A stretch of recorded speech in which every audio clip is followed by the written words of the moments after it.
This is the Shoemaker Films podcast. Naial Casanovas Mack, founder of DropUpp. Pretty interesting business model. So interested to hear more about that and your story and how you came up with the idea. And, so let's just dive in. Tell Absolutely. us about tell me first about your business. Okay. Yeah. So DropUpp came about almost 3 years ago now. And it is a startup where we pick up online returns at home and drop them off for you. Like, have you ever had to return something? Of course. Yeah. Not complicated, but just how time consuming it is to Yeah. leave your house, go somewhere, plan. If you have two returns going to two different places, now that's probably 30, 40 minutes out of your day.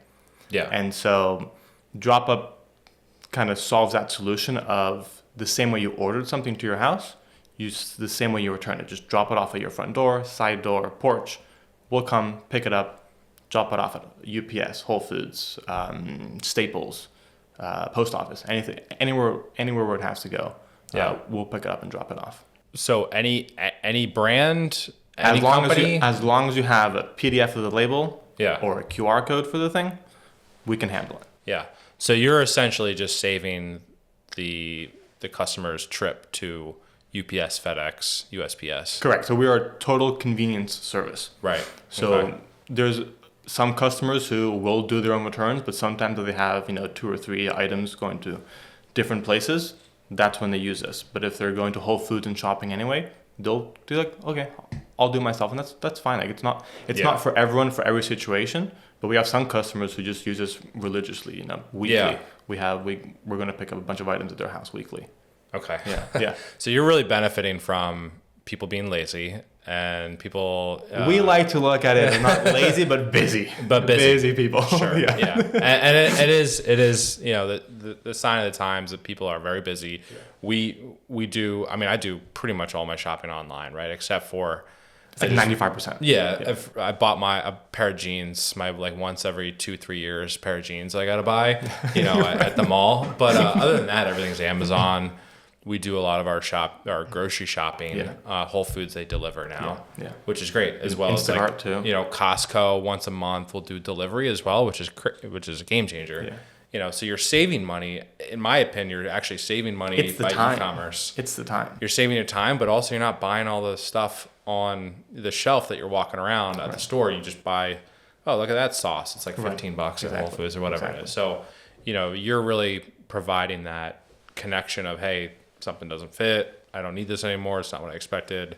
And it's hard to tell the customer and show the customer how much of their time they're consuming in their day. It's kind of a chore. Yeah. Right now, returns are they've become a chore. Yeah. Like doing laundry, doing your dishes, cleaning. Like you don't expect someone to pay someone to go do your returns for you. But they don't realize how much time they're spending on doing returns. If they live next to a UPS, it could be a 10-minute round trip. Yeah. But if they don't, and it's more powerful in the suburbs where a round trip would be 30, 40 minutes depending on where you live. Yeah. Or if you have to go to UPS store and FedEx or UPS store and post office, that's probably an hour. So you're kind of trip. streamlining the whole process. Exactly. Also. Exactly. And actually, this is one thing personally I noticed that I did an Amazon return maybe a year ago or something like that, and I was able to go to Whole Foods. Yeah. Like, they accept the. Exactly. However, I did an Amazon return about 2 weeks ago, and the only option was like UPS. Yeah. So which I was confused about. So different items will be different vendors, and they will have different return options. Okay. I think they try and funnel more returns through Whole Foods because it's no box, no label, QR code. Some stuff will need packing, so you have to take care of that. But they've opened up like Amazon return hubs in every single Whole Foods, which helps the customers. They still have to leave and go and do that. But it drives sales for Whole Foods. Exactly. Right, But I have customers who still shop at Whole Foods, but still use us to return for the Whole Foods. And they'll text me saying, hey, I just shopped at Whole Foods. I walked out and there was 8 people in line for returns. And that's why I use you. Yeah. Yeah. They will still, it's still streamlined to where customers can plan their returns to their grocery runs. Yeah. But those still don't want to stand in line behind 8 people to do return. And sometimes there's no one there. Yeah, it makes sense. But they still just use us, and they also so they could plan to go and do the return when they go do their groceries, but they don't. Mm-hmm. It's just easier to just drop it off at your front door and forget absolutely. About it. Yeah. So how does it work? I mean, is there a monthly fee? Is it a per pickup? Yeah, so there are different options. There's a one-off option for $5.99. Every pickup you can do up to 4 items. Okay. So $5.99 for one pickup. There is a $10 per month option for 2 pickups a month, $15 a month for 4 pickups a month, or $25 unlimited pickups, unlimited returns. Okay. So $10 a month will get you 2 pickups. $10 a month will give you 2. Basically up to 8 items per month. Up to 8 items. Yeah. Okay. Yeah, got it. Yeah. For each pickup. Yeah. What's the most that you've ever had to pick up before? There is a limit on there's a limit on 4 items per pickup, because got it. There was the more items that are at the door, the more time the driver has to go through and sort through each item. Yeah. Because the items right now is you put a description of what it is: blue shoes, white shoes, necklace, black jacket, blue sweater. So the more items that there are, and if they're similar, it takes even more time because you got to check the tags and kind of match them with the description. Okay. So there's one customer, I think they did 17 items in one pickup. And after that day, I put limits on items per pickup. Yeah. So somebody can do for the $25, that's unlimited pickups, but it's still only 4 max. Yeah. And you can still do, a pickup today, a pickup tomorrow, a pickup the next day of 4 items. What's the most pickups you've done with a particular client? Like a monthly, like in 1 month, how many times did you go to their house? Probably 4 times, but multiple items. All right. Yeah. Because there's always that limit of 4 pickups per month. I had set that limit before. Got it. Yeah, okay. Yeah. Got so it. no one could really do more than 4 pickups a month. Okay. But there was no item limit.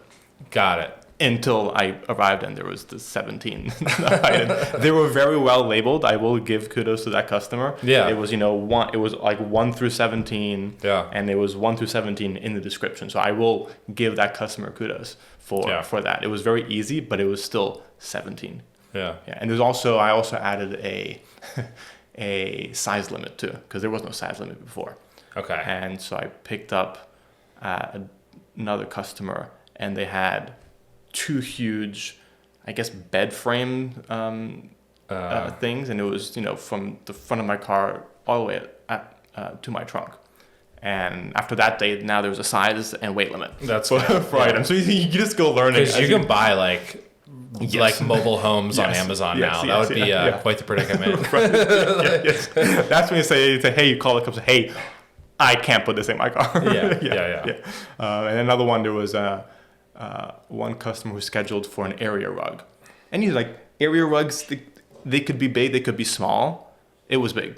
It was long. Really? 1 more inch and it wouldn't have fit in my car to pick up. It's pretty. But you just go learning of how to interact with the customer and how you can set simple instructions for like how to use a product. Yeah. And it's just like people won't read it. Yeah. And so you really have to think about how they're thinking and do it as clear as day. Mm-hmm. And it's even with that, like even with an oversized button, people won't click that. And you just try different fonts, different positions, and it's just sometimes they just don't click it. Yeah. Or they don't want to. But you deal with it. You learn. Right. They just want to see if can I get away with this or not? Exactly. It's human nature, I guess, right? Yeah, absolutely. That's cool though. That's awesome. So you've been in business for how long? 3 years? Almost 3 years now. 3. Okay. Yeah. Now, how did you come up with the idea? I came up with the idea. I had the idea of when you order something to your house. Yeah. These brand new boxes that are from 5-10 miles away that get delivered to your house from a warehouse nearby. They come in, they're brand new boxes. It still has like a it could still be used 3 or 4 more times after you open it. Because they're brand new. They're straight from the warehouse to your house. Maybe a couple bumps and bruises, but they're still structurally fine to get used 3 or 4 more times. Okay. And so the initial idea was, let me make my rounds, pick up all these shipping boxes that people from people's orders. Okay. Refurbish them, like laser off the labels, steam off the packing tape or whatever it was on there. A lot of labor for that. So that was some friction there. And then I said, let me pick them up, refurbish them, and then whenever you need a return, I'll drop off the box at your house again with the tape and with the label. Back then, the labels were mostly PDF labels. Okay. So like instead of you having to print or find tape or something, I will drop off a refurbished box for you to use. And then not only that, I'll come pick up your return and drop it off at post office UPS. Wow. Okay. But that posed a problem where I was coming to your house 3 times, hypothetically 3 times, for a couple cardboard boxes and a return. Didn't make sense. Yeah. Right. Boxes are extremely cheap to buy and make. Yeah. And so that it was a pity that these brand new boxes would go into the trash or recycling when they don't have to be pulped up and be made into another box. Yeah. It's just it's a little silly, but they're extremely cheap to make. Yeah. So that didn't make sense. But I hit on another problem was the returns. Right. Okay. And so I was like, okay. And you go asking people. I sent a survey out. I think like close to 70 people answered the survey. I sent it out all to my friends, and then my friends sent it to their friends, and so they all answered. And I didn't want to give away kind of the idea or what I was trying to build. I just wanted to test the waters on like the online ordering, returns, what they did, what they do with the boxes. So I kind of got a whole info on that. Yeah. And I found out people hate returns. Yeah. And that is every conversation I've had with people about DropUpp or returns. I say, I'm in returns. And the next phrase is, I hate returns. That is the phrase I hear the most, is I hate returns. And so that's how the idea came up, was like, all right, people hate returns. They're still simple to do. You just take it to somewhere, UPS, Whole Foods. Right. You still have to leave the house. Yeah. And so that's kind of where the idea started, was, all right, let me start picking up returns for people and doing them and doing it for them. And I started that, and that's kind of how the idea was born. That's amazing. Yeah. And it's something where it's so easy. You can get something from around the world and have it land at your house, at your front door. Yeah. With a click of a button. But then to return it, you have to leave the house. Come on. Yeah, I'm surprised that there aren't, like, this is not.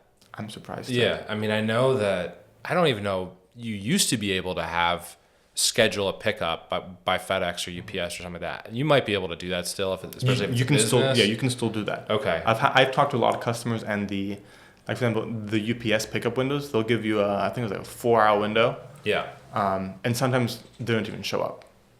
Really? So we're just providing a reliable pickup service and a no box no label. Like you can't have a QR code return and have UPS pick it up. Yeah. It has to be packed and has to be at least packed, and they'll bring the label for it. Okay. The power with us is you can just leave a raw item that's no box no label, which is most of Amazon returns. Yeah. And we'll come pick it up and categorize it in our system, and then drop it off at Whole Foods. Okay. Or UPS, wherever it has to go. Right. With the QR code. That's awesome. Yeah. So talk to me about the infrastructure of this. Like, so do you have drivers going out? Is there an app? I think it's just a web app. It's a web today. Yeah. Okay. Yeah. So the web app. I'll start with the web app. Yeah. I'm non-technical. Okay. And I joined this pre-accelerator. It was a 12-week accelerator, and they introduced me to this no-code software, and which is basically, I explain it as Bubble, or what is Bubble. It? Bubble. It is. Yeah. Okay. Bubble.io. Yeah. And I explain it as Wix on steroids and cocaine. Yeah. Because it is crazy powerful on what you can do. I can build anything now. Yeah, it's pretty cool. To certain limits. I played around with it a while ago. Yeah, on some different stuff. It's a huge learning curve. Yeah. Like Wix is just drag and drop and, a couple things. There was a huge learning curve to Bubble. Yeah. But once you know how to do it, I can go and change my whole software tonight. That's amazing. Without having to call anyone or wait, overseas. So you built the whole web app. Built the whole thing. It was so from in the pre-accelerator, it was like a 12-week program, and in that 12 weeks, I came in with a raw idea of the refurbishing the boxes to 12 weeks later, full MVP built, a web app, full MVP built, paying customers and people using the app. Okay. And so that was like within 3 months, I basically learned the basics of Bubble to where I could just build something that worked. Yeah. And then once I launched that, then I say, okay, this is very ugly. Let me now that I know a lot more, let me revamp the whole thing. Yeah. And we're probably on version maybe 3 or 4 Okay. of the web app. But you basically start with where do you start? Sign up page. Yeah. And you have an input, which is your username, email, password, confirm password, and then a button that says sign up. Okay. And then the power of Bubble is it's like when you tell it when the user presses sign up, if these 3 inputs are empty, don't do anything, or give an alert saying, hey, you need an email. If these 3 inputs are full, create an account with this email, this password, and sign the user in. Okay. And that's literally how you start, is a sign-in page. Okay. And you start playing around with that, yeah. Yeah. And then 13 months later, I have the whole version what I have now. Wow. Is the whole DropUpp web app. And there's a customer portal, there's account, there's admin portal, there's a driver portal, and there is a store portal for our drop-off points in Philly. Okay. Yeah.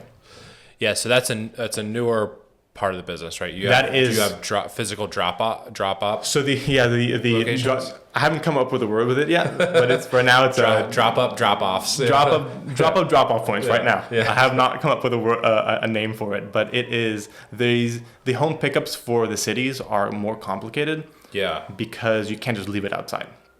Right. And so I had to come up with a system to where the customers could easily return something without having to go to a UPS, to Whole Foods, anywhere. They have to go drop it off. So I found these mailbox stores. Mailbox stores are independently owned stores where the customer pays a subscription to get their packages sent to that store and get held. Yeah. So the items don't stay on the front doorstep where it gets stolen within 30 minutes. Yeah. Less. So this store can accept all the customers' packages, but they can only accept returns that are packed and labeled. So if a customer comes in with a UPS QR code, a Whole Foods QR code, they can't return it unless if it's packed and labeled with a PDF of the label. Ready to go. Ready to go. Yeah. They just come scan it and pick it up. Okay.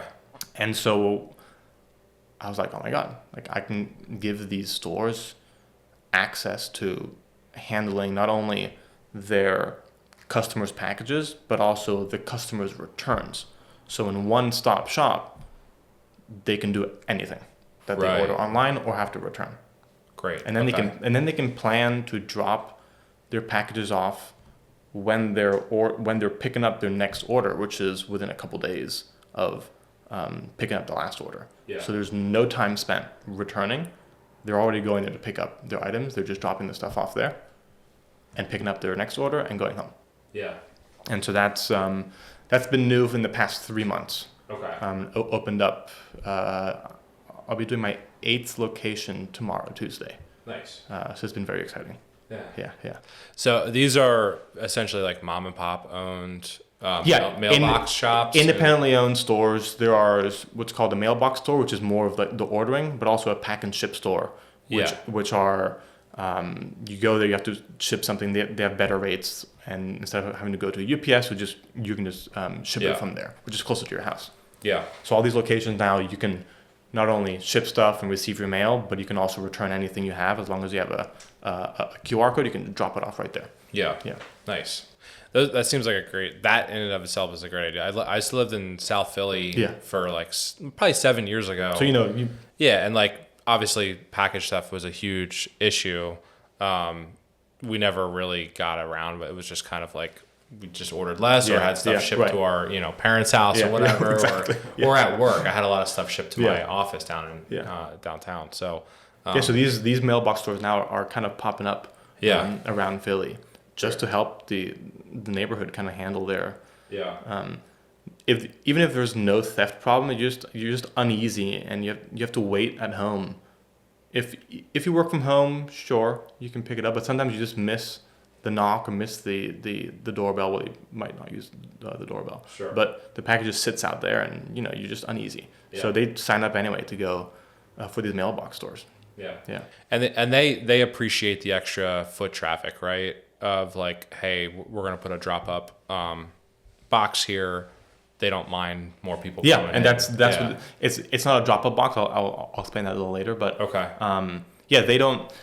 The more foot traffic that goes through the store, the better for any store, whether retail, mailbox, or pack and ship. It's just more people into that store to see what it is. So explain what it's not a box. It's not a box. So when the customer has a return, they'll go in. They'll if they don't have an account already, they'll sign up real quick, upload the QR code, pay and drop it off there, and then the person at the counter will check it in the system I built for them. Okay. Oh, nice. And so then it gets categorized. If it's packed already, a QR code goes on it. So it categorizes that item. So when I come, I can just scan the QR code on the item, and I know exactly what it is, what the customer uploaded, and where it's going. Yeah. So that's the person at the desk is only checking it in, so I know, one, when stuff gets checked in at the store, and two, what that item is when I pick it up. Yeah. So the customer from sign up to walking out the door is 3 minutes. Yeah. That's great. So you've built like almost like partnerships with these stores. They're kind of integral now to the software and everything. Yeah. So now they're comfortable, and I'm not sending them not many clients just yet. Right now, it's their existing customers that are using the platform. Yeah. The next step for me now is to partner up with online retailers in the Philly area, so they can use those drop-off points instead of having the customer have to ship the return back to them. Yeah. So come up with partnerships so they can have the option of shipping it back or dropping it off for free at no box, no label at one of these drop-off points that I'm partnered up with. Yeah. Yeah. That's great. Yeah. Do you have any employees today? Contractors or? No employees, contractors, the drivers. Yeah, okay. We have 5 part-time drivers whenever I need them. Okay. And they do the rounds in the morning. I do the pickups. We do pickups every day, Monday through Sunday. Yeah. The store pickups in the city would be a Tuesday, Thursday, or Saturday. So they kind of get the shifts of in the morning, or the store pickups. Store pickups happen around midday. Around noon. Yeah. And how have you sourced these drivers? Are they signing up looking for work? So funny enough, when I was on Fox 29, a year ago January, they reached out for a segment. Nice. And I got so many hits on my Contact Us page about drivers, about people wanting to drive for DropUpp. Yeah. And so the whole power of building yourself with your no code, I was getting so many requests. I was like, oh my God, I should let me do a driver application page. Yeah. So within, I think, 10 or 15 minutes, I built just a simple thing where you can put name, last name, email, your zip code, date of birth, if you want to be full-time contractor or part-time, some notes, and you just submit it, and then all that goes into a database. So within minutes, I pushed this new page so drivers could just apply to join the wait list. Yeah. And so that's what I did. Went on there, and a bunch of people submitted. Maybe I want to say like 15 to 20 drivers submitted the form and came into our database. But I searched for drivers, funny enough, on Nextdoor. Nextdoor, okay, yeah. I put out a post on Nextdoor. You will not believe this. I have an account for the city and an account for the main line. Okay. I posted on both, And I was like, hey, I'm the founder of DropUpp. You know, the holidays are coming up. I'm looking for, you know, extra drivers who want to make a couple bucks, do a couple hours of work, of overflow. And so I must have gotten 40, 80 comments and messages on each account. Wow. And so I was not expecting that from Nextdoor. Yeah. And so that's how I found these just drivers who just want to do like a couple hours a week extra, make a couple bucks a week. Yeah. And so that's how I found most of the drivers, and I posted on a couple of Facebook ones. But Nextdoor, powerful. Yeah. I mean, I like Nextdoor too. Yeah. For like local, hyper local. Yes. Kind of like networking. Exactly. Yeah. And it's good because I wanted drivers in the mainland, but also wanted drivers in the city, because I didn't want kind of like someone who lives in, I don't know, Malvern driving to the city to go pick up packages. So Right. I got some drivers from Nextdoor in the city and from Nextdoor in the mainland, which was nice. It was great. It was fantastic. So you almost have like two different hubs almost. Yeah, and now. You know, if some of the drivers, it's a very manual process right now. I kind of ask them, hey, are you available tomorrow to do a couple of pickups? Okay. So I'll start with one driver in each location. If none in the city can do it, I have a bunch here where I can just send them to the city. It's extra time, but stuff gets picked up. Yeah, which is the most important thing. That's cool. Yeah. Talk to me about, like, I don't know, some early challenges that you face, like anything that you were able to overcome, or lessons you can share. I think when you come up with your idea, when you're coming up like picking up online returns at home, like, this is a genius idea, Everyone's like, oh my God, yeah, you should do it, totally do it. It's like, okay, let me do that. And you think it's going to blow up. You think when you launch, like, people are just going to go sign up, use the service every single day, And when I launched, it was like crickets. I should have, in hindsight, one thing I learned was when you're going to launch a product, a company, launch anything, build up the hype. Yeah. And that's what I should have done on the socials, is kind of make an online presence before launching, so there's some hype and you feel a little better. And there's, you can do like a hard launch at like a physical location would be kind of cool too. So there's people there taking pictures, something. Yeah. But I didn't build up the hype, and so when I launched, it was, we're launched. Like, no one cares. Yeah. So that's one thing I should have done was build up the hype. Yeah. And I regret doing that, but you learn. Yeah. I mean, and I've seen companies launch multiple times every year. And companies do launch multiple times every year. The launching isn't constrained to one time, that's it. Yeah. I've seen customers rebrand and launch again, or different colors, relaunch again, and build up the hype to that, to that launch, and invite a bunch of people. In hindsight, I didn't have the resources to like a physical launch, but you learn. Yeah. I would have done something. Well, now you got customers, you're rolling, you can't, trains left the station, so to speak. Right. What kind of marketing are you doing today, though? So marketing, I've turned off Facebook ads. Okay. Just pouring money into that. It's dumping money with some results. Yeah. So I've resorted to word of mouth is huge, especially in like this mainline area. Mm-hmm. You have to build trust with the customer too, because people will see your ad and be skeptical. Yeah. They go, well, why would I pay someone to do that? Like, you don't have to. Yeah. No one's stopping you from doing it yourself. I used to post on Nextdoor.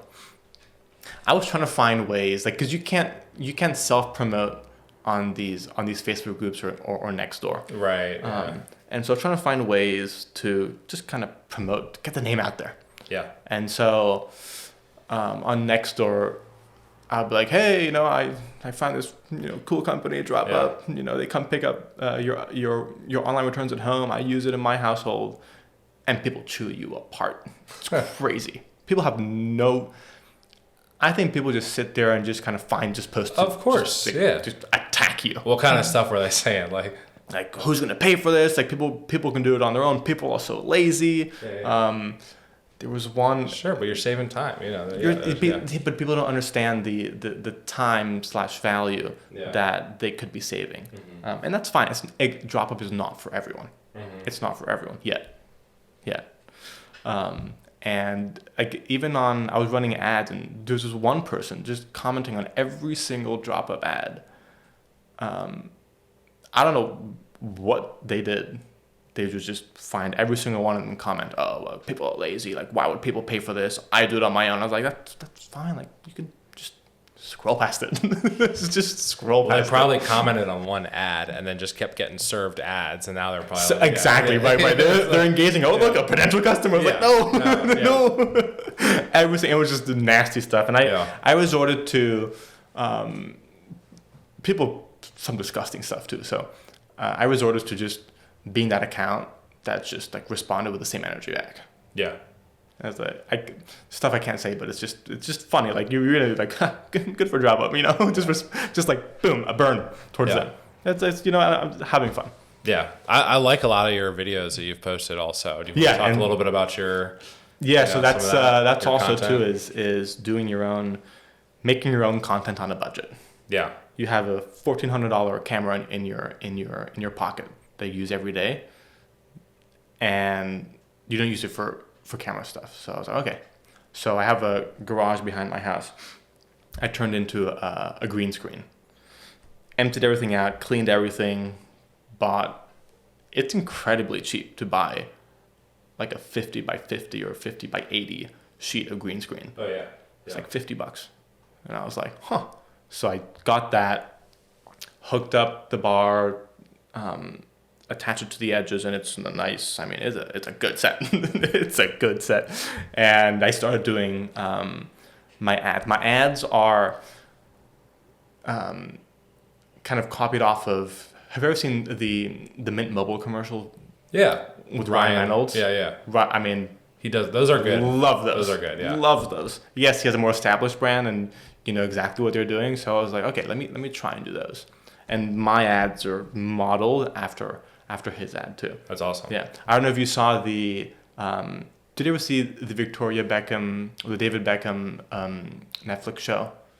I've never watched it. I've seen like a lot of memes and There's stuff. There's the memes about of you know like be honest. Yeah. So when that he's like through the door. Yes, yeah. So that's the one that when that kind of show launched on Netflix, that clip kind of went viral. It was like, oh, you know, Victoria was talking about how she grew up in a middle class family, and David was like, be honest. He's like, no, well, we did. My dad was a working man. Like, and David was like, be honest. What car did your dad drive? She was like, well, she's like, no, be honest. And she was like, well, my dad drove a Rolls Royce.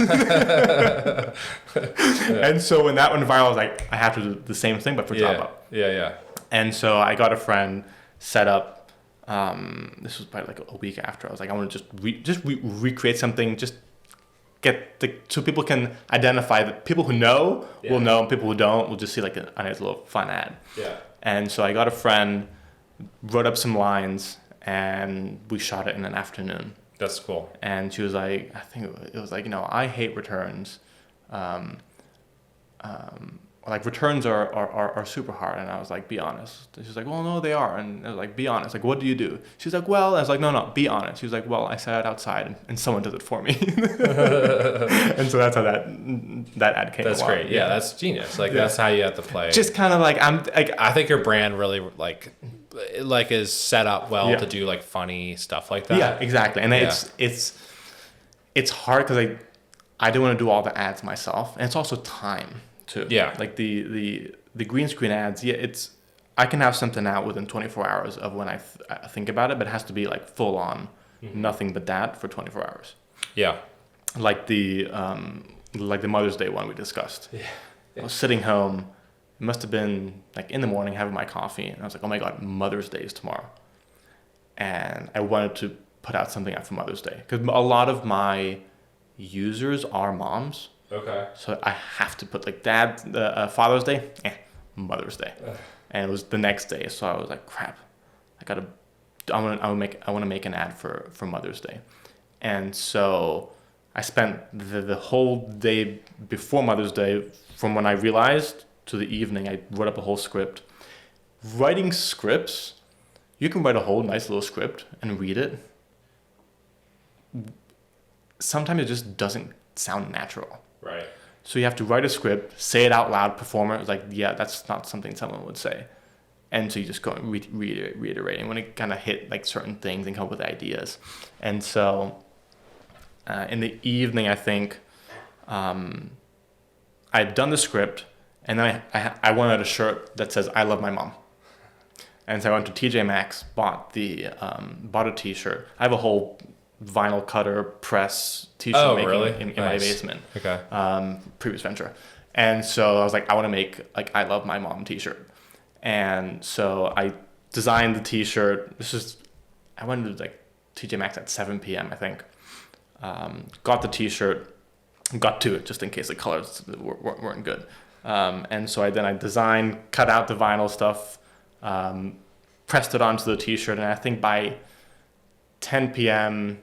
I think I was maybe ready or almost ready to do it. Yeah. But the filming didn't start until I think 1 a.m.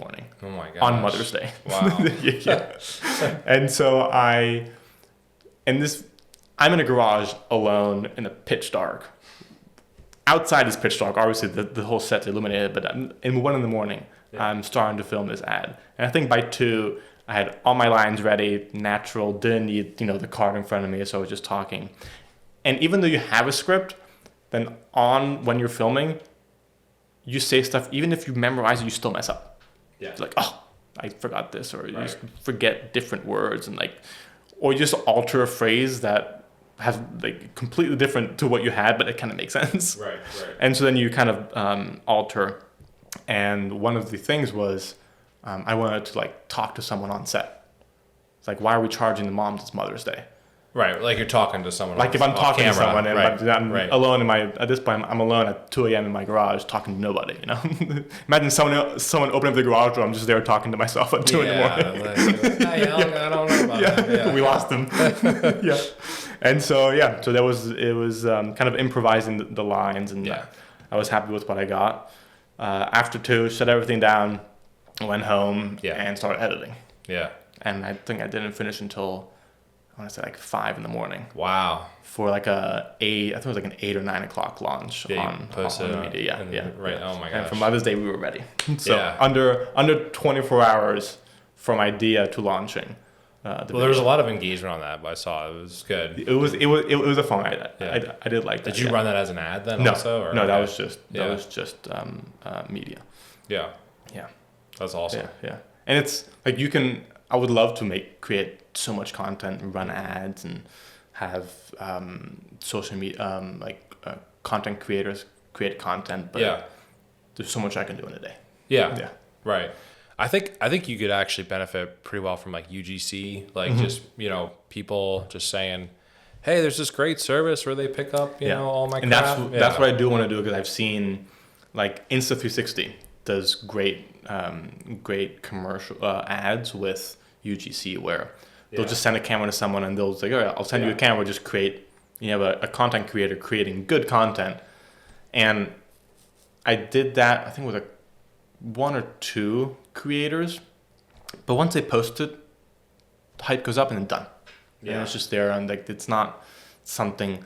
But I learned next thing I want to do is do the same thing, but instead of them posting it on their story, I was like, you can just create the content for me. Don't even post it on your wall. Yeah, I want to run ads with it. You post it and run ads on it. I want to post it and run ads with it. Yeah, not even post it, just run ads with it. Yeah.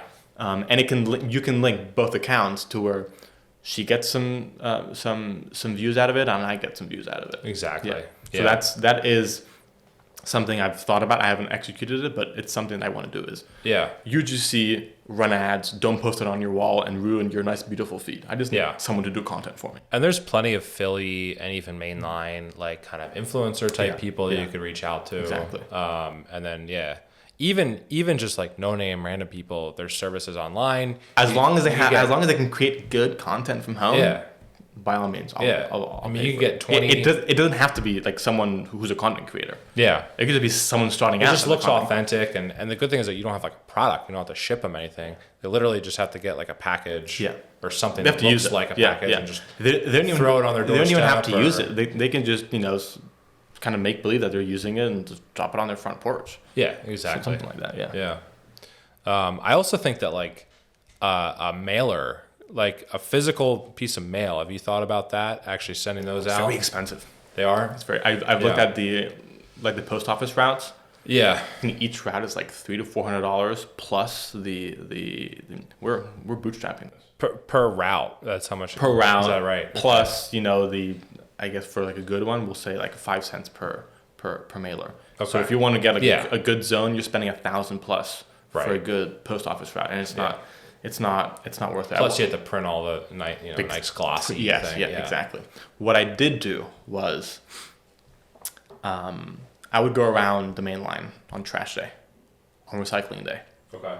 And any house that had a full bin of recycling or like online boxes that they got, walk up to the door, leave a card.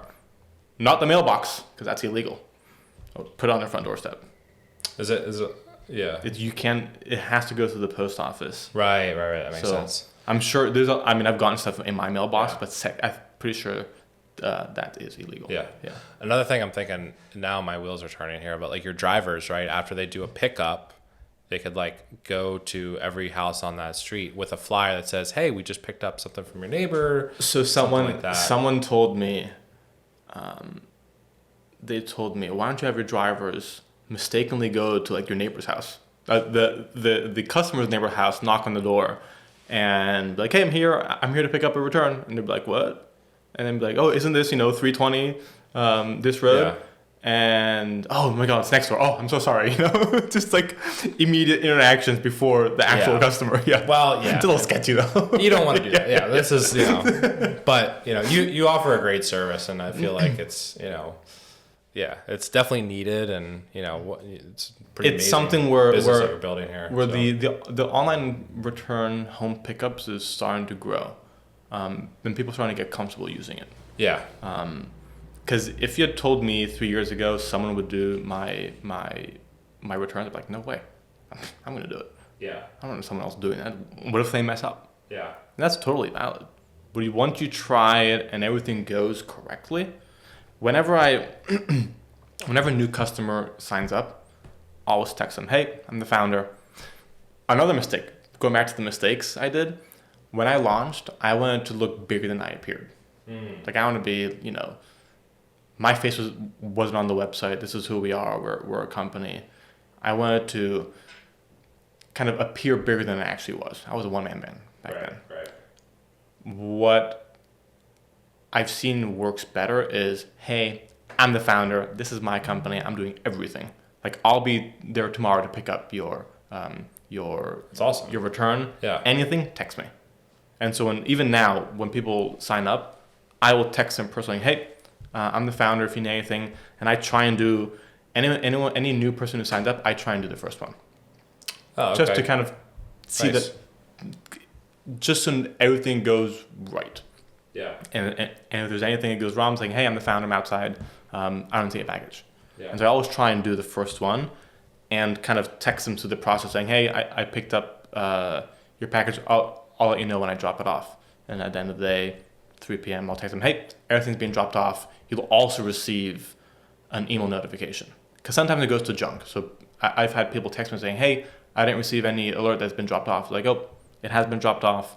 You should have received. Check your junk or your spam folder." And say, "Oh, yeah, it's here. Fine." But that personal texting back and forth reassures the customer a lot. Well, that goes a long way, especially like early on, these early customers, and just building trust. And so that's one mistake I did. Another mistake I did was just trying to appear bigger than I actually was. Yeah. Always just be some faceless personal company and app, but like, but I like your approach. But you think, like, oh, customers wouldn't want like to work with a startup. They want like an established brand, an established company. Right. Like I thought customers would be more comfortable with a bigger company, like proof of concept, that everything's right. They do prefer startup texting back and forth. I have customers I have an elderly customer who can't leave their house, and she calls me to schedule her pickup. Yeah. That's great. Yeah. And because, screenshotting a QR code may not be of her ability. So like, you can forward me the email, and she schedules something on it. I kind of walk her through it. Yeah. But sometimes she's like, I can't. And I was like, all right, don't worry, I'll submit it on your side. Just email me the label, the QR code. Yeah. And so we do that like that. But I try and be personal with every single customer now when they sign up. That's great. Yeah. Which is something I found, that works a lot better. People appreciate it in this day and age, especially everything's digital. Everything digital, automated. Yeah. That's great. If you have a startup and you have an AI customer service, you're doing it wrong. Yeah. Doing it wrong. Yeah. You be the one talking to the customer, because then you know what you get feedback from the customer too. I had someone sign up not too long ago. They added some items to their to return for a pickup, and then they never picked up. So hey, I'm the founder. I noticed you didn't schedule a pickup. Let me know if you need anything. And she said, I ended up doing it myself. Thank you. And I responded, great, no problem. As a startup, I'm looking for feedback. Can you give me a reason why? And she said, yep, I work from home, so I just want to get out of the house and do it myself. I was like, I totally understand. A couple hours later, she texted me back saying, actually, for some more feedback. And she explained like kind of how she did that return. Yeah. And kind of her process, and she kind of walked through, okay, next time I'll use you, because by the amount of time I spend doing that plus paying the public transportation to get there and printing the label at the store, I could have just paid you $5.99 to do it. And I was like, that's exactly what we're here for. That's amazing. But she came back like a couple hours later to even give me more feedback because I had texted her. And if I hadn't sent the first text to get some feedback, I wouldn't have gotten that. I didn't even think about people taking the bus or the train to go return something. Yeah, I mean, absolutely. Yeah. $5.99 for what? And she was like, I love your service, and next time I'll use it. I was like, that's exactly what we're here for. Yeah. But to your point, like talking to customers is the absolutely most critical thing you can do. Yeah. And talking to them honestly, listen, we're a startup. Like anything you need, just text me, call me, anything. 2 a.m., call me. I'll answer. Yeah. And you ask them for feedback too. Feedback is gold. Yep. Because you can iterate on the feedback that they give you. And if they give you feedback and see an update the next time they do it, like that fast, it could be the next day, it could be a week later, they'll text me saying, oh, hey, I saw that update. Fantastic. Works great. Yeah. And that's how I do it a lot more personally than big company, huge startup, Yeah. Do you have plans to scale? Yes. People have asked me, what's your goal? And I want to have the experience of taking like a service, a startup like this, kind of nationwide. Yeah. Because I could scale in Philly and then kind of sell it, or scale for the East Coast and sell it. I want to try and do it nationwide. Yeah. But for right now, it's just kind of conquer Philly, get it right. Yeah. Build the proof of concept. Try and get product market fit. Yeah. Which is the hardest part. And then from there, then just kind of stamp out in the city. Boom, boom, boom. Yeah. Yeah. Can you talk a little bit more about that product market fit? I mean, is there... Yeah. Something, yeah. It's something to where it's the process in the startup world. It's called product market fit. And it's when you know how much you're going to spend, your customers, how many customers you're going to get, and the revenue, and it works. Like you're not trying to iterate left and right to get customers. You know the exact process of getting a customer, and the customers are finding you and using you. And that when you're just kind of hands off, know how to get users and customers to use your product, that's product market fit. Yeah. When you don't have to iterate left and right and, okay, let's try this. When you know exactly how to get a customer, how much it's going to cost to get the customer, how much they're going to spend, and they're coming back to use it again. When you have that, it's like the golden goose. Then with that, you can start kind of doing the exact same thing at a different city. Yeah. And you just stamp out because you've got product market fit, because the customer comes back to you and reuses you and loves you. I forget who it was. the founder of Superhuman. He said if you would shut down your service, you want your customers to scream and shout in pain because you shut down. Like, you want to get feedback, and you want to build a product to where if you shut down, if that service stops, your customers are clawing, screaming in pain because they need the service. They want to use that service. So that's what you all in the back of your head of like, how do you build that? How do I achieve that? Yeah, exactly. Yeah. And your DropUpp is on its way. I feel DropUpp is on its way. It's still very early. Very early. Someone just drew a graph for me, and it was the users in time and like your kind of hockey stick. Yeah. And everyone sees the hockey stick graph, but they don't see before the graph the squiggly line of up and down. And like that's like 5 years before you even see the hockey stick. Right. So I'm in that squiggly line area of just trying to figure out what works, how to get customers, and trying left and right new things of how to get customers. Yeah. And have them come back and use the product. But no one thinks about those, 5 first previous years before you get like the good traction and then, massive traction. Yeah. And massive growth. They don't see the sweat and tears and blood and sleepless nights. That's not on that graph. That's 5 years before that graph even sees anything. Yeah. We got a great service here, great business. I love what you're doing. Yeah. Anything, the next 6 to 12 months you're working on? Yeah. Increasing drop-off points, adding some new features for the home pickups, and then partner up with retailers, improving that concept for the drop-off points. Yeah. And then with that, I'll be ready to probably raise a round once I prove that retail customers are using these drop-off points to return stuff. Yeah. And I'm kind of playing around with like the wording, but giving smaller retailers the Amazon return experience, to where you walk into Whole Foods, scan a code, drop it off. I want that to be every single return that anyone has. Mm-hmm. And that's kind of what I'm providing with these drop-off points and with picking up is you're just screenshotting, uploading, putting it on your doorstep, done. That's your return process. Yeah. Yeah. And then we handle everything from that end. Yeah. That's great. Yeah. Cool. Yeah. Where can people find DropUpp? What's your website? People can find DropUpp at dropupp.com, up with 2 P's. Okay. DropUpp Inc. on Instagram, DropUpp on Facebook, but the website is a place to go. You sign up, create an account there. If you want to contact me, DM me on Instagram, Naial Casanovas Mack, or through DropUpp. My DMs are always open. Or in the contact us section on the bottom of the DropUpp website. Amazing. Yes, sir. Yeah, Naial, thank you so much. I appreciate it. Thanks for having me. This has been great. Thanks for listening today.